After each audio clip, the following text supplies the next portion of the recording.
That's not been triggered. Thank you for having us. It's always a pleasure to be here. We appreciate your time. One thing I want to kind of point out, Mr. Bill and Mr. Lonnie said earlier, I mean, funding is tight, and Jamie's gonna mention this in a minute, so getting a project every year, it may become a thing of the past. We have fixed fundings for these programs. Costs have gone up, you guys realize that, so it's gonna be harder to do more, I guess, with less. So we're trying, but, I mean, that is something we're going to face, kind of a reality, and Jamie's gonna kind of mention some things he's doing in just a minute to kind of hopefully offset that in the future.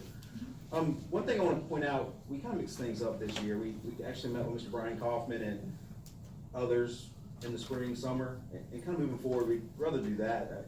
In the spring, summer, just kind of meet with staff and kind of discuss your priorities and issues. There's a little, I think we get a lot more informal discussion than we do here, but we're always available to come meet with you, the commission, at any time you need us to. So just make us aware if you want us to come and give you an update on any projects, we'll be glad to do so. So I kind of want to walk through the tentative work program that you have in front of you for fiscal years 2020 through 2024. The first being, I'll kind of go line by line, I'll skip a few, but I'll try to cover them as best I can. The first being is the I-10 Osceola River Bridge. It's really just minor bridge rehab work there. The second being, we're going to replace the box culvert on I-10 at Pickland Creek, and that's scheduled for fiscal year 2023. The next three are lighting projects. Again, we're just statewide initiative to really like the interchanges, so they're coming up in 2020. The last is a weigh in motion station. That's something we're delivering for their motor carrier office. We really don't know the details of that, but we do administer the project for them. Moving down to the second group of projects, it's a traffic signal maintenance agreement. That's something you guys see every year. The next project, State Road 53 from US 90 to the Georgia Straight Line. It's a resurfacing project scheduled for fiscal year 2022. The next project, State Road 6 from US 90 to Hamilton County Line. Again, a resurfacing project scheduled for 2020. The last project in that group is a railroad crossing reconstruction replacement at US 221, State Road 55 near North Grand Avenue in Greenville.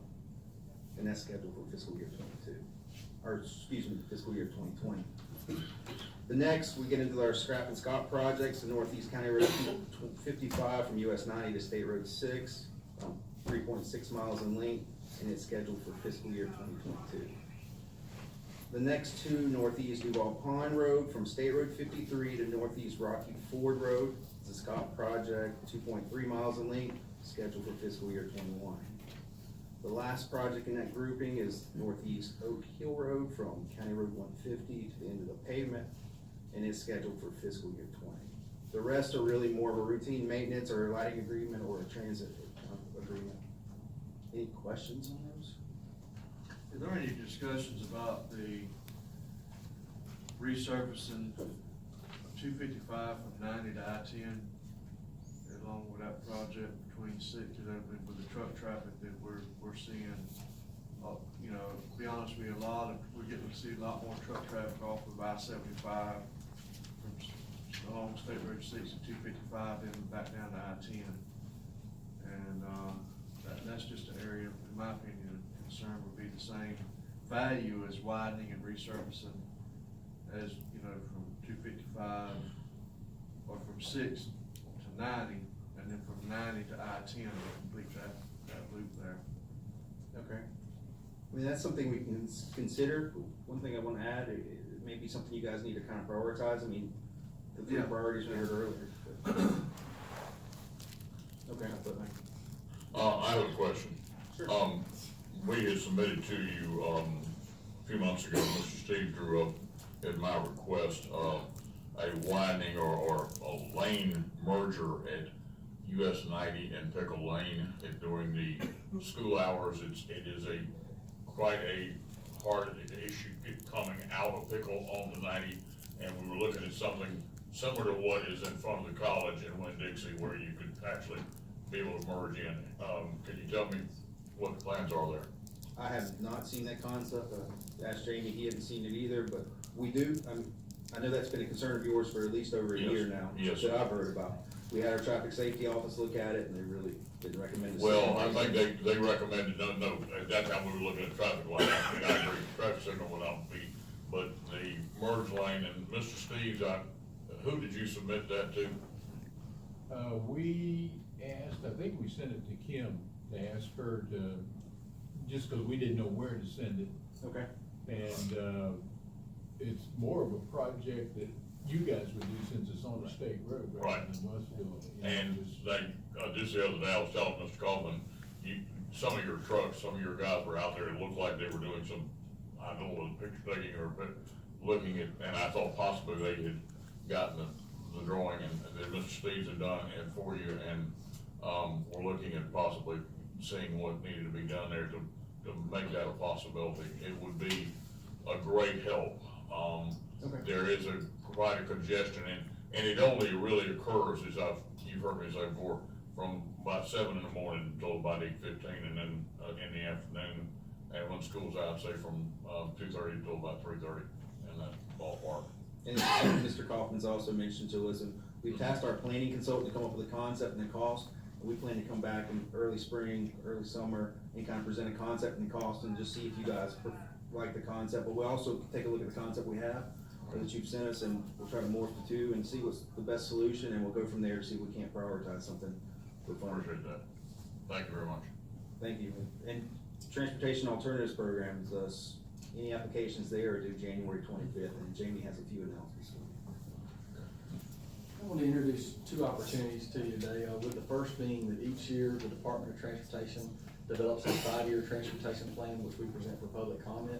Unlike years past, we're not holding workshops in Lake City. We're personalizing the opportunity. We're actually coming to each of the Board of County Commissioners. The handout that you have there in front of you, which Mr. Stephen Browning has graciously walked through all the projects in the plan. On the back side of that handout, you actually notice a reference to a website. Since we are not holding the workshop, we want to make sure there are ample opportunities for the public to comment. That website, d2wpph.com, is an internet-based format where you can see this plan electronically, as well as comment through that portal. So that's the first opportunity. The second, which you all are well ahead, wanted to introduce the opportunity that we are currently soliciting for projects to be delivered to our SCOP, SCRAP, CP, and TRIP programs. From what I've heard this morning, you guys are well ahead. Truly appreciate it. We've got a tremendous relationship with Madison County. We want to continue that partnership. As Stephen mentioned earlier, I mean, the challenge we have is you have a pot of money to spread between 18 counties. One of the things that I have been asked, and I would encourage the board to consider also, is that I have been asked for the historical allocations. Would encourage you to lobby the legislation to maybe look at the opportunity to expand these programs. They've kind of been at a stagnant point, kind of been the same projection over a 10-year model. That's something the Board of County Commissioners, I would encourage that you take on, so we can self-solve and look for opportunities to introduce new projects versus kind of the trend that we're seeing now is where costs have escalated and we're just running out of resources. Mr. Chair, if I'm, like, Yes. Before my time on the board years ago, the other commissioners that were here probably remember, there was some discussion with DOT years ago about expanding or connecting I-75, Lowndes County, 53 through Madison to I-10 to take the pressure off 75 I-10 interchange, I-75 I-10 interchange, make it more economical to push intermodally or whatever through heavy traffic or, to more east and west through here. And I don't know what happened to that project. Apparently it died. It's my understanding, talking to Brian, that I think our Georgia partners were ready to roll and something happened on our end. I don't know what it was. What I would like to see, and talking about some of these 5-year plans, these projects, if any way we can get that thing off the shelf and dust it off. And, because I can tell you, I serve on some of the committees with economic development and regional planning. And a lot of it has to do with manufacturing and how do we ship goods from point A to point B and how they do it more economically. And a lot of that discussion has been, there's not really proven avenues or better avenues through the Panhandle and the Big Bend area connecting our northern partners, Georgia, and down to the Interstate 10 to the Gulf, to the ports and that kind of thing. So I would love to see that discussion brought up again and discussed further.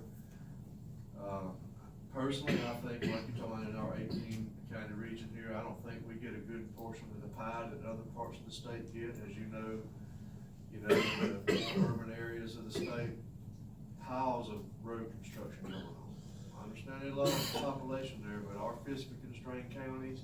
And our rural counties, in my opinion, are kind of being left out of the loop when it comes to the funding that we need to expand our road systems in North Florida. So any way y'all can handle that and expand that, I mean, would be greatly appreciated. Absolutely. Well, I've tried to encourage each of the Board of County Commissioners, I mean, there's the opportunity. Look at If the that history. opportunity comes Yeah. up to bring, I I'd would- be glad I to would put that out encourage- there again. I would encourage maybe a partnership or relationship conversation with some of your surrounding counties to, once again, increase opportunities financially. I'd also encourage that the Board of County Commissioner looks at opportunities within other agencies.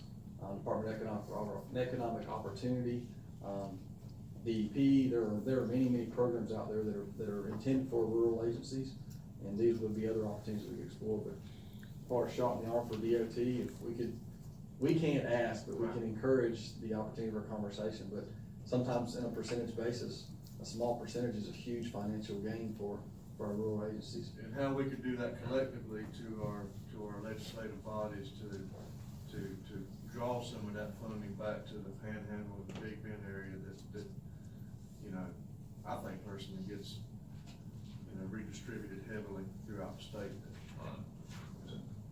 I would only echo and reinforce what Commissioner Davis said, because anybody in here is sat at the intersection right up here at Duval and Nagy and watch the truck traffic that comes through daily, going down 53, and I think most of them are probably going west to the Panhandle or possibly New Orleans, Houston, et cetera. And, you know, you're cutting off basically 65 miles of truck traffic if they have to go all the way to Lake City to the intersection of 10 and 75 and then come back this way, and they know that, and so they're coming down 31 and 145.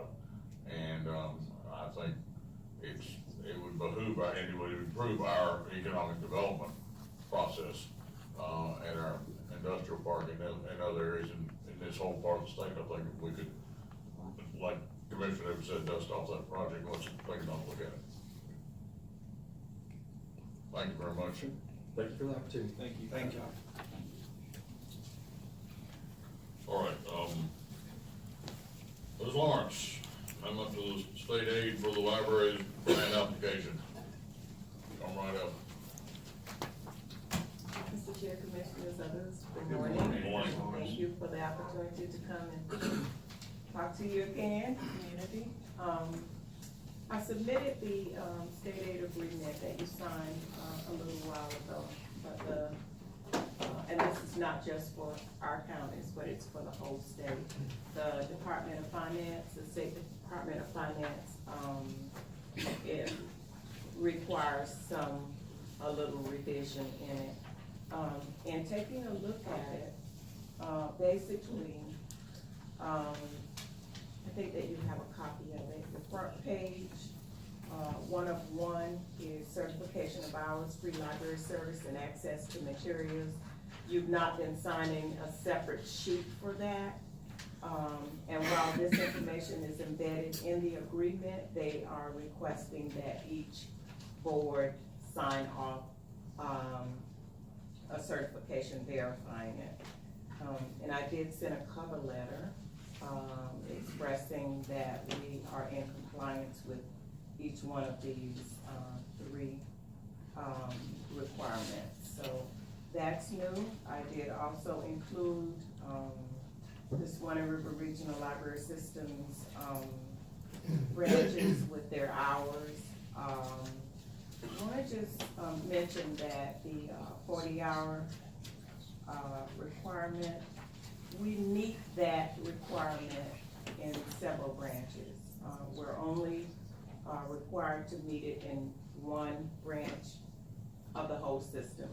The headquarters meet and exceed those hours, but Madison in your county and Jasper and Hamilton County also meets that requirement. And also there are, I noticed, for instance, page 1 of 10, in the old agreement, the grant purpose basically just stated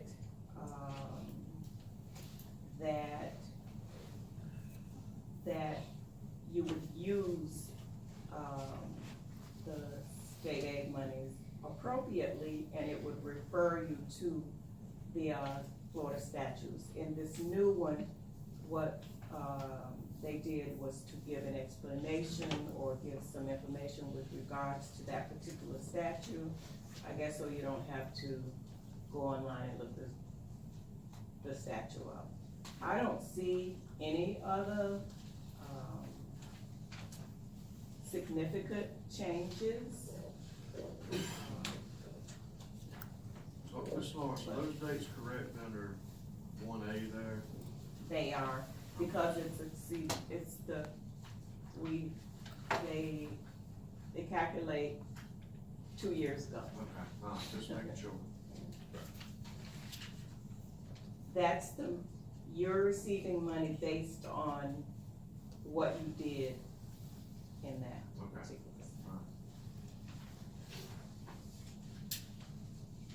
Mr. Chairman, Yes. I move that we sign the certification agreement. Second. I have a motion and a second to approve and sign the certification agreement for the library grant. Any further discussion? And it's my understanding that each library in the system had to sign this agreement also? Each county in the system. Each county in the system, because some counties have more than one library. Actually, there are 3 libraries in each county now. But do you mean in our system or overall? I was referring to the Swan River Regional Right. Library system. We have 3. Each county. Three in each county. Each county, right. And also note that page 10 of 10 needs to be re-signed also. That's basically the agreement that you signed in the original one. So what they're requiring is that you also sign that one. All right, I have a motion and a second. All those in favor of signing the grant, say aye. Aye. All opposed? Passed 5-0. Thank you.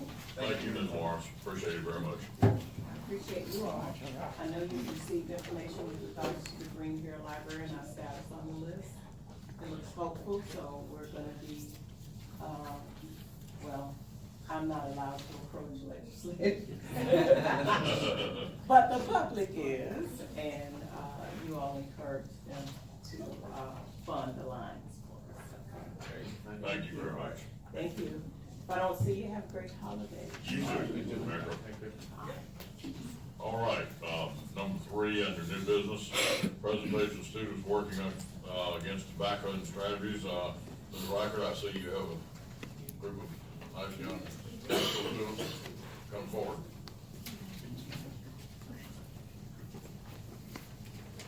Good morning, Commissioners. Good morning.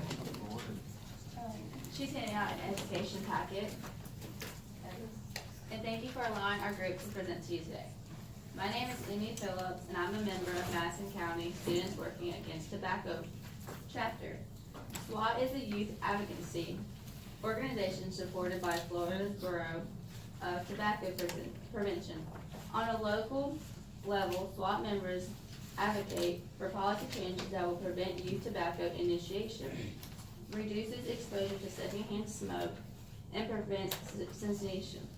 The goal of these policies is to change social norms so that tobacco use and tobacco companies are not an acceptable part of our culture. Point of sale is the tobacco industry's main marketing method.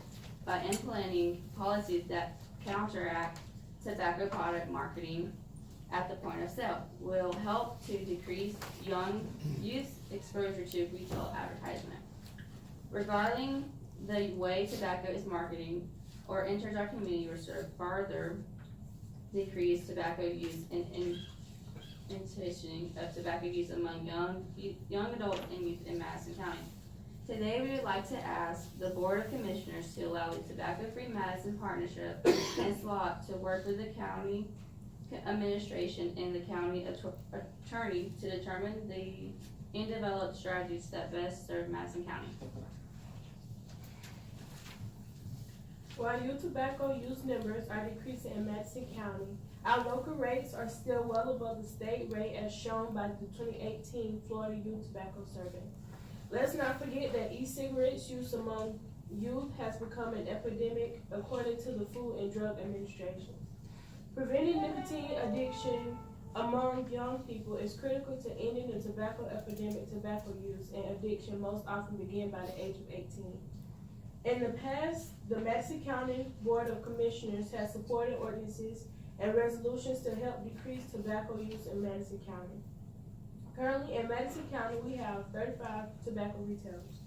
The 32340 zip code is host to 23 of the 35 tobacco retailers. Through local data collection, we have determined the lowest price for a pack of cigarettes is $4.13 compared to the state average is $4.25. The price of blue disposable electronic cigarettes is $8.75 locally compared to the state rate of $9.70. This is indicative of lower costs of targeting lower income communities. Today we are providing you a menu of change options and strategies we would like to explore. Licensing and rezoning are the two lasting strategies to impact the density of tobacco retailers, the type of retailers that can sell tobacco, and the location of tobacco retailers. Research shows that children are more likely to experiment with tobacco products when tobacco retailers are located near schools. Restricting tobacco sales within a certain distance of schools, playgrounds, libraries, and similar venues can help reduce youth initiation. This can be accomplished through zoning for restricting tobacco retailers near schools or parks.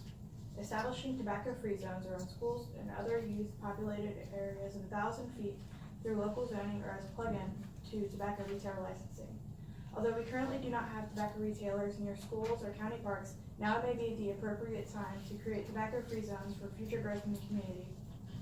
Local tobacco retailer licensing is an extremely effective regulatory approach, creating a self-financing program that allows for regular enforcement.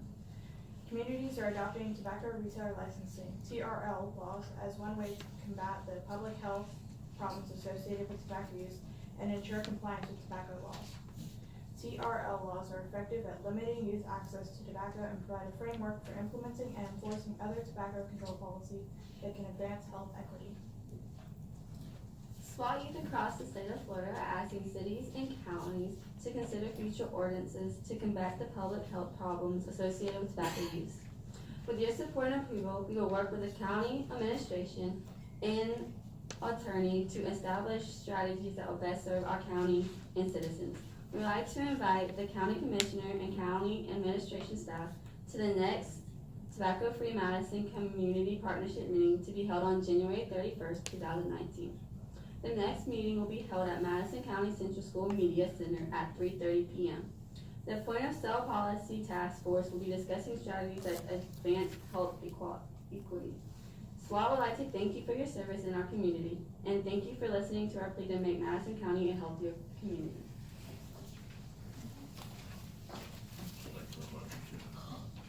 Any questions? Commissioner? January 31st, see at 3:30? 3:30 p.m. And we will send out calendar invites. Okay. Do we need to do anything as far as drawing up? No, I think the request was to allow administration to work with SWAT and to try to figure out and bring back some alternatives and some ideas. And so I think by consensus, if the board's good with that, we can proceed. I'm good with it. I'm good. Yeah, consensus. All right. Thank you so much. Thank you. Thank you very much. All right, moving on down, number 4, review and possible approval of the memorandum agreement between Madison County and the Florida Division of Emergency Management regarding the state-owned generators. Mr. William, come forward. Hey, good morning, gentlemen. Morning. Mr. Kaufman requested that this MOA be placed on the agenda so that I can share with you all some of the opportunities that Division of Emergency Management is offering to the county. So when I say MOA, it's a memorandum of understanding. And make a long story short, the state purchased a great deal of generators for Hurricane Michael. They're Generac 5500s, I believe. And what they're doing is they're reaching out to the counties that want to participate to take possession of them. And part of that agreement, not sure Mr. Kaufman provided you a copy of the MOA. front of you. It's in the. But Yeah, it's in it's, part of the agreement is that we would, store, maintain, service, and test, the generators. And from kind of looking over the MOA, the only thing, kind of the concern I had is, on there that they can call up and take possession of them at any time. I did make a phone call to the state and asked that $1 million question, what are the chances on that? Because the MOA does not cover that, and I was given a short version, a long version. Short version is, according to the MOA, they can take them, they can come in and take them. But the long version is what they're looking at, or how they're going to run this, is if we are, say, going to be a victim of a storm, hurricane, something like that, they would look at other counties under what we call blue skies. Same thing with us, if a county down south, such as Broward, Dade, Tampa, anywhere there, we're going to have a hurricane or something, they could call me up and say, hey, we need to take these generators down, and the state comes and get them. And that, takes care of the MOA and the equipment. Another item I noticed in the MOA that helps us out is if you look on the second page, under number 3E, it says that at any time we wish to terminate the MOA, that I just basically put it in writing, but then I'll be responsible to transport the generators to wherever they say go. It is kind of a gamble, but I think it is, it's worth doing, and I think we can do it. I requested, I went high, I requested a higher number, 20.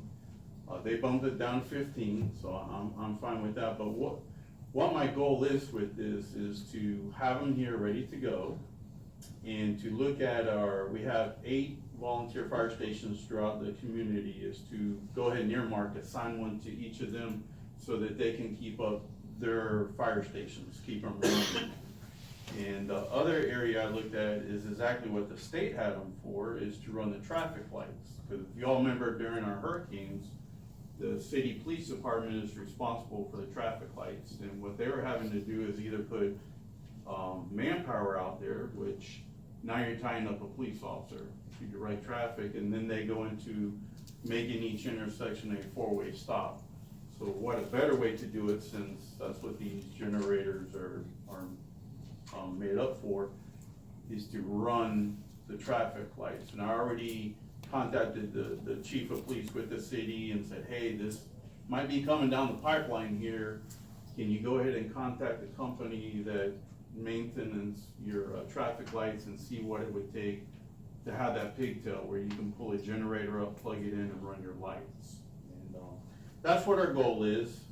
And we just wanted to bring the MOA in front of you all to see if you all had any concerns or questions, or if I could have your blessing on this, I'd like to go with it. I've already prepared one of our sheds out there at the Emergency Operations Center. I prepared it yesterday with the help of forestry, with a ramp and everything to properly store them there.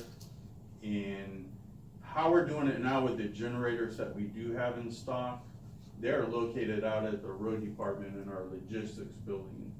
And I'm very thankful for Lonnie at the road department. His mechanic, Lonnie Kessler, helps us out.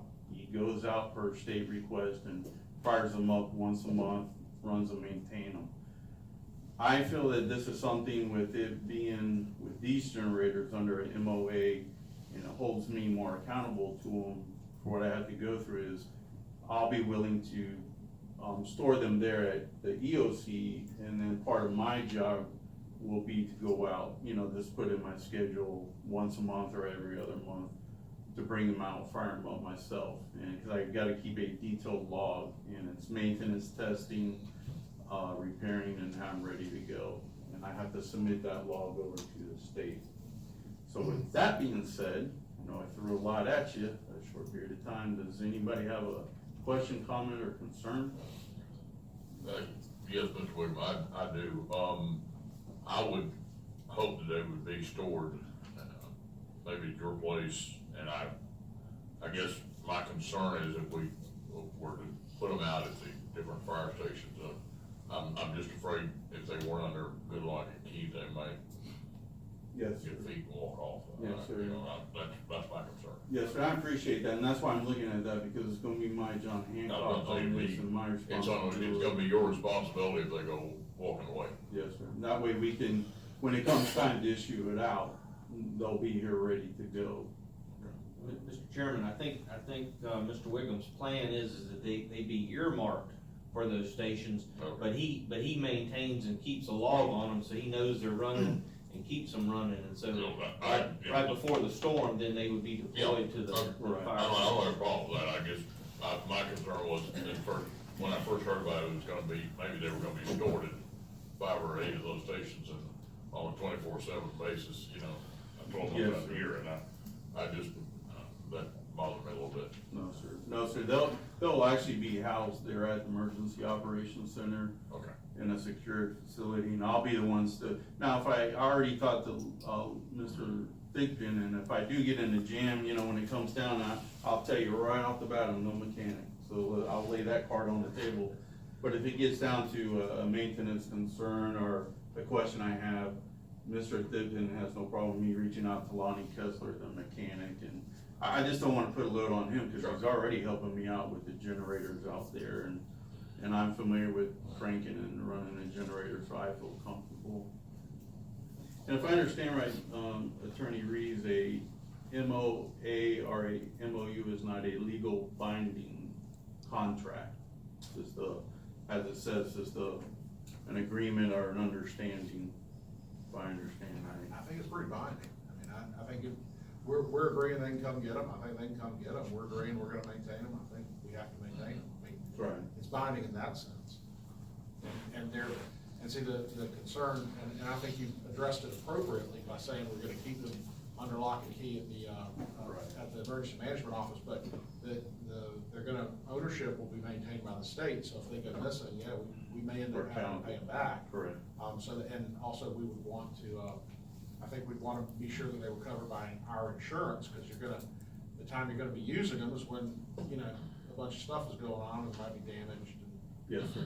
or stolen or that kind of thing. So with an MOA is you know, and just to speak frankly, a lot of times what governmental entities do with MOAs is they use them when there are statutory requirements on contracts, and so they call it an MOA instead of a contract. Okay. But the point is the same. I mean, you're agreeing what's gonna happen. But if I could have your blessing on it and approval, then I'll be able to roll with this. I think it is a good idea, and, you know, worst case scenarios, I can fall back on that 3E on there that we can request to terminate it, and then I'll get them back. Can we do it by consensus or? No, sir, I would do a vote, and now certainly Mr. Wiggum can sign it. I mean, it's, anyone, as long as the board approves it, it can be signed by whatever person y'all wish it.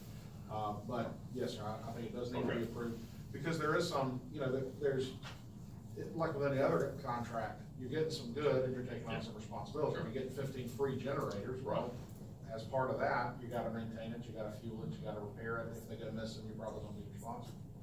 Motion to approve the memorandum. Second. I have a motion and a second to approve the memorandum. All those in favor? All those opposed? Motion passed. Thank you. Thank you, And, Mr. Wiggum.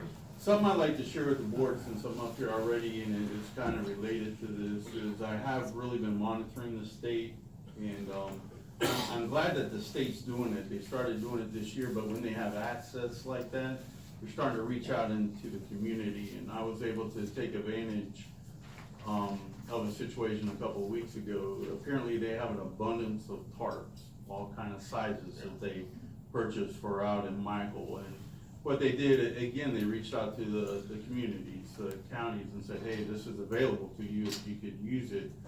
So I jumped on that. The reason why I jumped on it is I thought to have it here, because first thing I have to do if we need any type of equipment or asset is I have to go on web BOCC, I order it through the state and it comes, but my thing is let's have it here if we need it already. And I was able to obtain when they said a truckload, they didn't say they forgot to tell us it's a semi-load.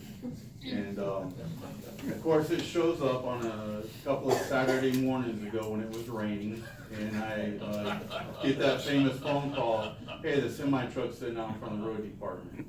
So I had to scramble, and luckily, Lonnie was able to get his forklift operator, forestry was able to come out, but we unloaded 27 pallets of parts. Wow. And, Wow. what my goal is I asked the fire chief for the county, Chris, to contact each volunteer station.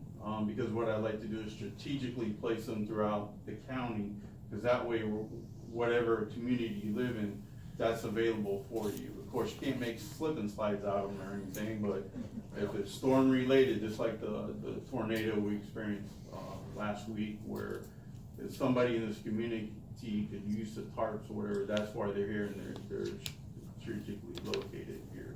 So that's why I keep watching the state, because with us being a rural county, like the gentleman said earlier, we are limited to our financial gain, and we have to look out like that and get that stuff. But I appreciate your time and your support, and thank you. Thank you. Appreciate it. Mr. Chairman, I'd like to thank Alan and Lee for staying abreast of things like that and keeping an eye out and jumping on it when they're available, and they do an excellent job with that. Thank you, Mr. Williams. Thank you. Well, thank you. I'm gonna jump over to number 6 on, new business. The, Cherry Lake, fishing tournament app request has been put in by, Mr. Mr. Walker, Kaufman, was that? That is for this coming Saturday. I think y'all have a copy of it. We It do. wasn't Yeah, in the we have packet, a copy of it. but Sherilyn laid it out. Luke Kopp and Barry Duke, wanna use the, Cherry Lake, park for a fishing tournament this coming weekend. They anticipate 10 to 15 boats. And, as we discussed, a few months ago, each one of these needs to come before the board and get board approval. What's the pleasure of the board? Where would they park their overflow? Well, they're anticipating parking just within the park itself, because of it being winter time. I don't think there'll be a lot of competition for the parking out there. Given the weather. Unless I missed it, what's the time? It's on Saturday. I don't know what They the don't have a time on it. start and end time is. Are they talking about it? They didn't say at nighttime? It's during the day. Should be early morning till probably noon, maybe. Right. Hey, I don't That's know about what they last. I would assume it might be all day. But again, I don't think there's gonna be a lot of competition, compared to what it is during the summer months. I think we need to designate the time though, if we approve it, Right. for their tournament. So I guess contacting them, saying, verify what time that we're, they'll be holding the tournament. And, what about the ordinance that was recently passed about parking? Do we get a copy of that, or are they aware of it? Well, as when we issue these back to the people, we let them know about the conditions of parking. Basically, when you issue